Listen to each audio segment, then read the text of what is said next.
Құрметті көрермендер, бүгінгі біздің подкасттың тақырыбы фотография және мерекелер. Яғни осы тақырыпты бүгін талқылау үшін студияға осы этнофотографиямен айналысып жүрген ұстаз Оңғарбек Алқаров. Қош келдің, Ореке. Мен өзім таныстырып кетейін. Журналист, фотограф Дәурен Мақсұтханұлы. Орекені бүгінгі тақырыпты енді сізден артық көп білетін адам жоқ деп ойлаймын. Сондықтан да осы алдымызда мереке келе жатыр. Осы жаңа жыл, сол жаңа жылдағы негізгі мереке деп айтсақ болады. Жалпы Қазақстан халқы үшін, Қазақстан қоғамы үшін осы жаңа жылдағы мерекеде фотография және шырша негізгі символға айналады. Неге? Менің ойымша бұл Совет өкіметінің қалдығы деп ойлаймын.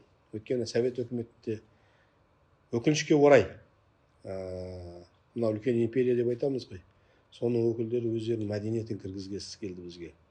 Дәстүрін кіргізгісі келді. Өзіне қалыптасып қалған заттар келді. Сонымен бірге шырша келді. Сонымен жаңа жылды тойлау. Және бір үрдіс бар. Ол жаңа жылда міндетті түрде фотосессия, отбасылық фотосессия жасау үрдісі бар. Сол бізге сол кісілерден келді, әлі қой кете қойған жоқ деп ойлаймын. Осы жаңа жылдың символына неге шырша таңдап алынған?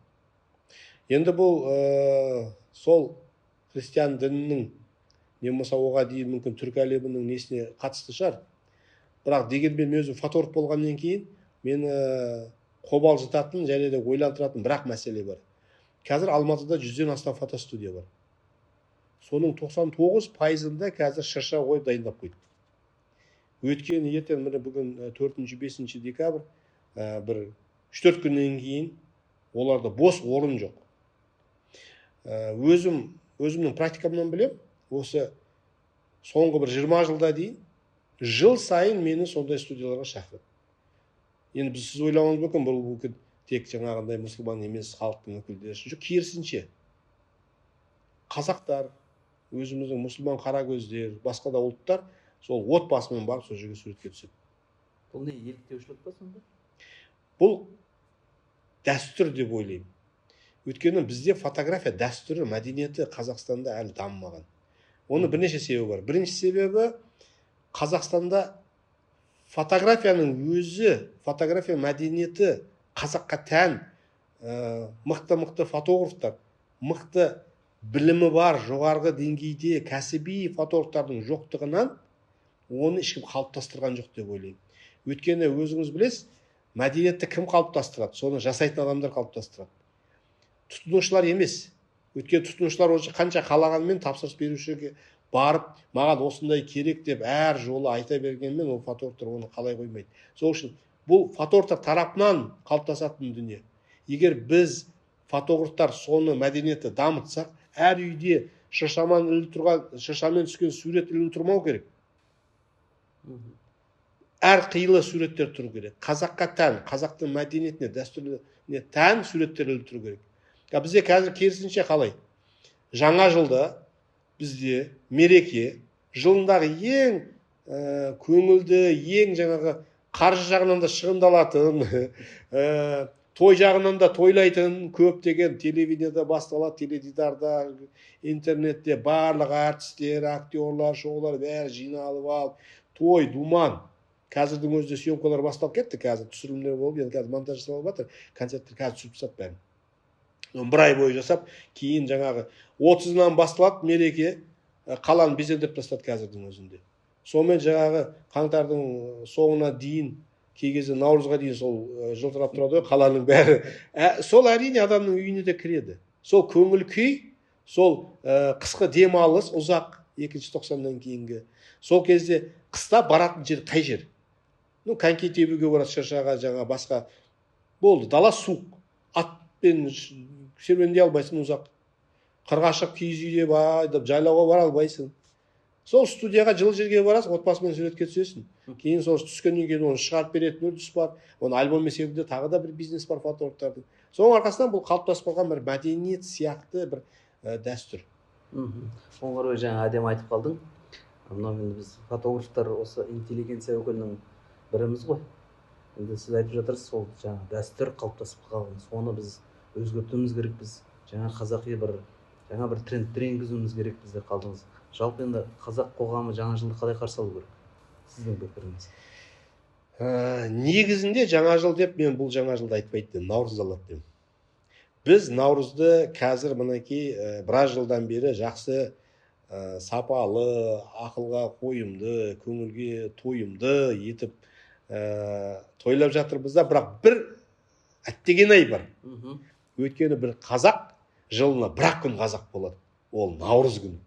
Сол күні қазақтың ойынын ойнайды, сол күні қазақтың тамағын жейді, сол күні қазақтың киімін киеді, сол күні киіз үйлер шығады, қайдан шығатынын білмеймін, қозы құйрық сияқты. 3 күннен кейін соны таппайсың ғой, іздесең таппайсың ғой қалада. Уақытша ғана дейсіз. Бір күндік қой, бір мереке наурызға болды. Сол кезде тақиялар, сол кезде бір өкілер, бір керемет дүниелер пайда болады, жылқылар келіп қалады, бүркіттер келіп қалады қалаға. 3-4 күннен кейін іздесең таппайсың, соған жыл бойы жоқ. Келесі наурызға дейін демалады. Сонда біз қазақ болып, қазақтығымыз бір күндік қой жылына.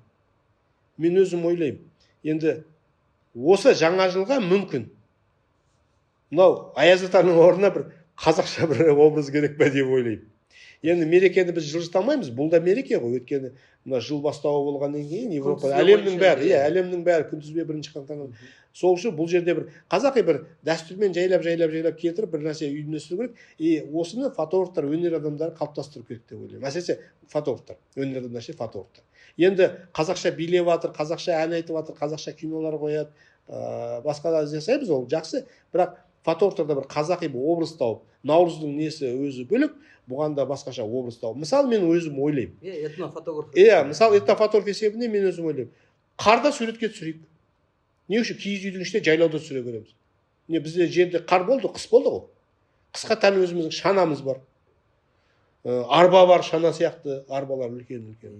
Өзіміздің жаңағыдай қысқа тән киіміміз бар, тондарымыз. Жаңағы киетін қалпақтар емес, жаңағыдай әркім малақа емес, тон. Қалың, ішек, тон, пима дейді ме? Сондайлардың бәрін шығарайық та бір әдемі. Жылқымен, қазір қыста мысалы жылқылардың жүндері көпсіп тұрады, бір қойдың жүні сияқты отырады, салқын кезде түйелер жаңағыдай үркіп тұрады ғой, солармен түсірейік. Әрине ол ауырып қалмау үшін оны сақтайсың ғой нелердің бәрі, бірақ соны үрдіске жасасақ. Мысалы қар жауыватқан кезде, енді біз фотография техниканың дамыған заманы, сол қар жауып жатыр, қардың ішінде ымырт кез, не болмаса таңғы шуақтың енді бір күн шығып келіп жатқан кезде сондай суреттер түсіретін болсақ, қарда, немесе сыртта, ағашта, орманның ішінде, тауда, сол жерде керемет суреттер шығады. Ойыңыз өте шынымен де, егер көбірек түсіріп, қазіргі уақытта мынау бүкіл әлеуметтік желілер, Facebook болсын, Instagram, TikTok болсын, барлығында мысалы көбірек осы жаңа жылға арналған фотолар жіберетін болса, жаңа өзіңіз айтып отырған тақырыптарды, меніңше шынымен де жаңа трендтер пайда болатын сияқты. Мысалы көкпар. Бізде қазақта көкпарды салқын кезде, күн салқын түскен кезде тартады көкпарды. Өйткені ат терлейді, ыстыққа шыдамайды ғой. Сонымен жаңағы қазан айынан басталса, сол наурызға дейін тартады. Сол көкпардың бір несін пайдаланып екен, қарын, сол аттың терлеп тұрған буын дейм. Енді фотографтарға енді, егер мықты фотограф болса, көптеген нелер бар. Стильдер, әртүрлі образдар дайындауға болады. Мысалы, сол сияқты үйлестіріп жүргізеді. Кейін бізде киіз үйді қыста бәрі жерде жинап тастайды. Өйткені қарға дету, ішіне пеш қою сұрақ, не үшін соны қазір жасап, сондай бір дәстүрге айналдыруға болады ғой.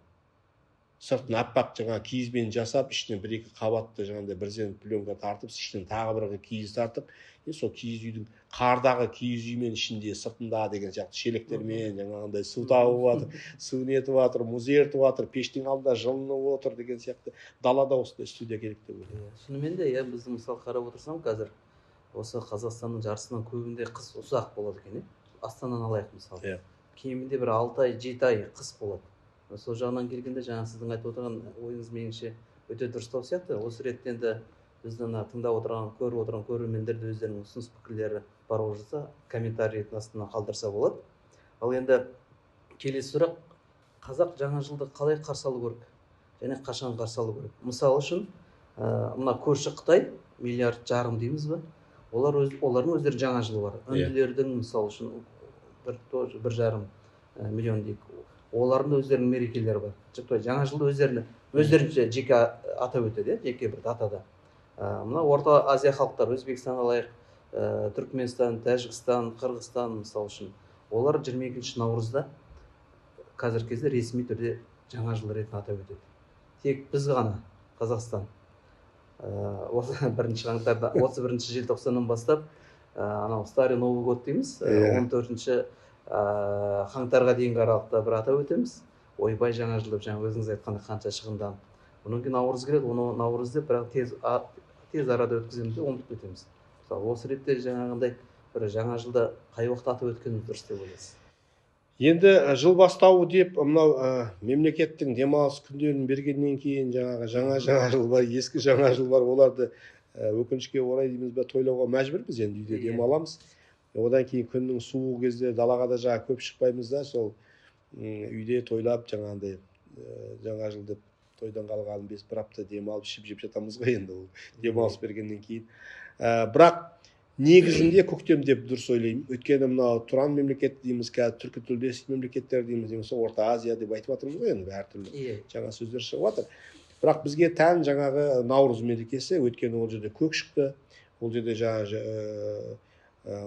жайлау басталады, көктемде енді былайша айтқан кезде комфорт дейміз ғой, тойлап өтуге өте жақсы, ыңғайлы кезең, қысқа қараған, жайлы. Өйткені сыртта десең сыртта, іште десең іште, ауа райы қатты ыстықта емес, қатты суықта емес, өте керемет. Далада тойласаң да мемлекет болып тұрып, әкімшілік болып, алаңда, орта алаңда, Алматы қалада үлкен кезде тойласаң да бәрі жақсы. Және де ойға да тұжырымдысы сол дұрыс деп ойлаймын. Бірақ жаңағы бізде мысалы Түркияда, мысалы мынау біздің жыл бастауын олар жай өткізе салады, кеше жай әшейін күн деген сияқты, кеше мереке болды деп болды. Тойламайды да, ештеңе нетпейді. Қытайда да сондай. Календардың бастауы дейді, 1-2 рет бірлесе атады болды. Президент мен құттықтаймын. Жаңа жылды өздерінше атап өтеді. Өздерінше әшейін үйде атап өтеді да, жалпы несі, демалысы, ол басқа күні өздерінің датасы бар.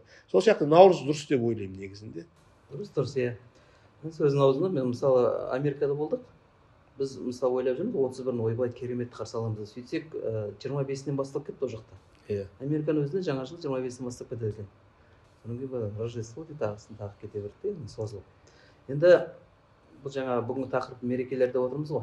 Сол мерекелерде енді басқа ұлттарды білеміз. Еврейлер бар, орыстар бар, тағылар, фотографтар. Енді олар деген беріліп қалай да бизнес жасап қалуға, ақша тауып қалуға тырысады. Ал қазақтар не істеу керек? Қазақ фотографтар не істеу керек? Өз ойым, жеке ойым. Өйткені енді Қазақстанда фотографтар көп, кең байтақ жеріміз бар, әркім өздері еңбегін тауып, несібесін тауып жеп жатыр ғой. Бірақ дегенмен өзім Алматыда болғаннан кейін біраз ойланып, біраз ізденіп көрдім. Жаңа айтып жатырмын, Алматыға 100-ден астам студия бар екен деп. Бәсеке өте жоғары. Бәсеке жақсы. Оның әрқайсысында мысалы бірнеше локация бар, бірнеше бөлме бар да, тек жаңа шыршаның өзі мына жерде аққармен, мына жақта жасыл шырша, мына жақта тағы бірдеңе деген сияқты бөліп тастаған тағы да. Соның бәрін жасап отқан өкінішке орай дейміз ба, сол өзге ұлттың өкілдері. Өйткені мынау техникамен жұмыс істейтін маман да өзге ұлттың өкілдері әлі бізде. Бізде жаңағындай, енді мына жерде айтсам күлкілі болатын шығар. Балам кім боласың десе, әкесі айтады ғой, гаишник бол, немесе әкім бол дейді, болды. Олар айтпайды бір жаңағындай бір, мынау сен фотограф бол, сен программа жаз мына айфонға деген сияқты, ондай нәрсе айтпайды. Не әкім бол, не гаишник бол дейміз, не ана қыздар болса, не медик, не мұғалім бол дейміз, болды. 4 мамандықтар ғой, популярный Қазақстанда. Әрине ол бала содан кейін соған қызығады. Сол үшін бізде мынау технологияға қатысты енді жастар бар қазір, робототехникадан, IT-ден, басқа саладан, бірақ фотографияда өте аз. Енді барлардың өз той домалақтың ар жақ бер жағында жүр. Той түсіреді, немесе моментальный фото дейміз, тойхананың ішінде жүрген жігіттер бар. Көктөбе мен жаңағы Медеуде Шымбұлақта бар. Сонымен ғана шектеліп жатыр. Мен өзім ойлаймын, фотографияның ауқымы кең, өте кең. Оның жасайтын тірлігі де көп. Сол үшін толық мүмкіншілік көрсетеміз. Мысалы студия аш, киіз үй қойып қой, далаға қарға киіз үй қойып қой, алдына бір ешкі байлап қой. түйе байлап қой, ат байлап, құлынын әкеп қой, қозы қойып қой, күшік әкеп қой, бір төбеттің семьясымен келсін де жаңағы шапанын бірдеңе қойды, сыртта түсір, бір күтімен ішіне алып кіріп, киіз үйдің ішіне тағы да түсір, керегемен шаңырақпен болды, жетеді сол. Қыс болса қыс, жаз болса жаз. Ол уақыт таңдамайды. Біз мынау бұрыннан жасалып жатқан Европа, Америкада дамып кеткен бір фотографияның бағыттары бар, жанрлары бар. Мысалы, кішкентай бөпе түсіру, не болмаса журналдың сыртқы жаңағындай мұқабасын түсіру, не болмаса портретті жаңа драматургиялық тұрғыдан жарық қойып жаңағындай да, оларға бізге жетуге болады, бірақ ол баяғыда жасалып қойған тірлік та ол жақта, олардан артық асып түсіп ештеңе ойлап таба алмайсың. Өйткені 100-200 жылдан бері сол жасалып жатыр. Ал бізге өзімізге тән, қазаққа тән, өзіміздің жаңа дәстүріміз, мәдениетіміз алсақ, ол шетелден келген қонаққа да, ауылдан келген адамға да, қаланың тұрғындарына да сол қызық. Мысалы, қаладағы адамдарға қазір бір құлынды, бие мен құлынды қасына қойып, қасына жаңағындай бір сол биені сауып келатқан сияқты шелекпен жаңа ішіне пар қойып, ішіне лампочка қойып, бір жақсылап стильмен суретке түсірсе, ол керемет та, оны ол мүмкін көрген де жоқ. Қозылап жатқанын ауылдағылардың, қаланың балалары. Сол оған бір экзотика да, керемет. Ауылдағыларға бұл естелік. Өзіміздің қозым ғой, жаңа мен жақсы көретін қойым дегенде қозылап жатыр деген сияқты. А шетелдерге тіпті бұл ойпырмай, бұл ертегі ғой. Біз жаңағы крокодилді көрген кезде ойпырмай осындай болады екен, ар жақта айналып өтеміз ғой. Сол сияқты мүмкін ол біздің төбетті көрген кезде, тазыны көрген кезде, ана жақта айналып өтетін шығар, не деп істеп аламын екен деп. Біз үшін ол таңсық емес, олар үшін ол қызық. Сол үшін бізге өзімізге тән нәрсемен шетелге өзіңді көрсеткің келсе, шетелге біз немізбен қызық? Өнеріміз, мәдениетіміз, дәстүріміз, тіліміз. Солар мен танымал боласың. Бұлайша олардың жаңағы заманауи техникасын алып, олардан күшті, бір олардан жаңағында иқтіресіп, солар жасап жатқан нәрсені қайталап, асып түсу қиындау болады бізге. Яғни өзіміздегі бар дүниені құрметтеп, соны насихаттап, соның дәрежесін көтеріп, сол арқылы бизнес жасауға болады дейсіз сол. Иә. Кейін бізде бизнеске қазір Құдайға шүкір деп айтамыз. Мынау Түркістанда ашылды туризм университеті. Бізде өзімізде бар туризм спорт университеті, мысалы, академиясы. Және де мынау Жүргенівте бар, басқа жерде бар. Айтпақшы отқаным, туристер келіп жатыр, мемлекет қолдап жатыр. Турфирмалар, Қазтуризм деген организация ашылды, мысалы, мекеме. Туристер келіп жатыр, Қазақстанға қызығып жатыр. Бірақ оларды тартатын не Қазақстанға? Оларға не көрсетеміз дейсіз сол? Олар жоқ, олар бірінші ол келдерден алдын біз оларға жарнама жасауымыз керек. Қазақстанда не бар, неміз бар? Мысалы, шарын бар. Шарынды олар қалай көреді? Шарынды қай фотограф мықты түсіріп, оны интернетке салып қойды. Қазір турфирмаға барса шарын бар, бірақ егер шарынды басқаша көрсек, мысалы көз алдыңызға келтіріңіз. Бизнес, шарынға барамыз, бір 10-15 жылқы, 10 түйе, бір қауым, бір актерларды апарып қойды. Актерларды профессионал емес, жай әшейін көш жасаймыз. Бесігі бар, арбасы бар. Сол күнде сенбі күні сағат 3-те көш келеді. Анау шарын каньонның ортасында бір жерге бір алаң жасап қоямыз. Ой, текеметтер төсеп тастаймыз, жерге отыра салсам, болды, ана бұзбау үшін істеген. Отырады, жаңа арабтар сияқты көреміз, құмда бәрі отырып. Бір-екі жаңа көлікпен апарып, таса жерге қойып, бір тамақтар жасап, бірдеңе үйіп, киіз үйдің ішіне апарып, соны тоқып қойды. Шығар бәрі тамақ бер, қазір көш келеді, көш өтеді. Шарының ортасында көш өтеді. Ой, бір кезде жүгіріп бір бала өтеді. Келатыр, келін келатыр. Келіннің ар жақта жаңағы бәрі несімен келатыр. Келін ұзатып келатыр. Не болса келінді алып келатыр тойға. Бір көш. Аяқта қозысы да бар, түйесі де бар, киіз үйі бар, сандықпен бәрі келеді. Қарайсың, өтіп кетті кинодағыдай. Жақындаған кезде бір-екі қарақшы шығып қалды жолдан. Өйтіп ана жерде жігіттер келіп қылыштасып өйтіп жаңағы киносын дегенде бір кішкене көріп жасады, ана қырып тастады, қойылым жасады да, кейін келген кезде сол жерде фотографтар дайын тұрады. Ой, пырмай, енді көш өшеде қонады. Өшеде қонады, бәрі түйені шөктіріп, енді жаңағы отырған жаңағы көрермендер жаңағы көріп болды ғой, енді бәрін жаңағы музыкасымен, несімен қойылымды көріп болды да, кейін тұрыңдар да енді фотография болса тегін суретке түсуге болады. Оны кім істейді? Айфонға түскен тағы да Оны алу керек та профессорларға, светтермен, басқалармен сол кәсіби деңгейде сол жаңағы киімнің шапан жауып жүреді, может басына бірдеңе малақай кигізіп қойып, жаңағы шетелдің азаматтары соның ішіне кіріп кетті, қойылымның ішіне. Сол жерде бір тұлға есебінде, батыр есебінде соны суретке түсіріліп жатыр, қойылым жасап фотографтың еңбегі. Содан кейін ол кетеді, шетелге барып көрсетеді. Міне қазақ, ойпырмай, мынау қай ғасыр, осындай бар ма екен, мен де барайын. Вот сонда ағат. Біз айтамыз, бізде жаңағы тау бар, тау Швейцарияда бар. Бізде Шымбұлақ бар, Европада толып жатыр біздің сияқты. Сочиде да бар, басқа жерде бар, Кавказда да бар, бізде мықты Альпалар сияқты таулар бар мысалы. Шаңғы тебетін. Сөздің аузында тура жаңа осыған қатысты сұрақ қойғым келіп отырған негізі.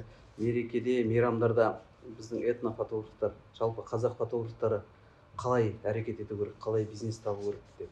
Мен оны жаңа жарысын айтып жатырсың, мен есіме түсіп отыр. Америкада болған жылдары бір жай ғана шляпалар шеру деген болды. Соны енді жол жауып тастаған, көшені босатып қойған солар үшін. Қазір өтеді дейді да. Әртүрлі шляпаларын төбесіне біреу басты құс қондырып алған, біреу жұмыртқа тағысын тағы неше түрлі жасап алған. Туристерге қызық. Солармен бірге суретке түсіп, сіз жаңа айтып отырған ойыңыз меніңше өте қызық. Өте қызық.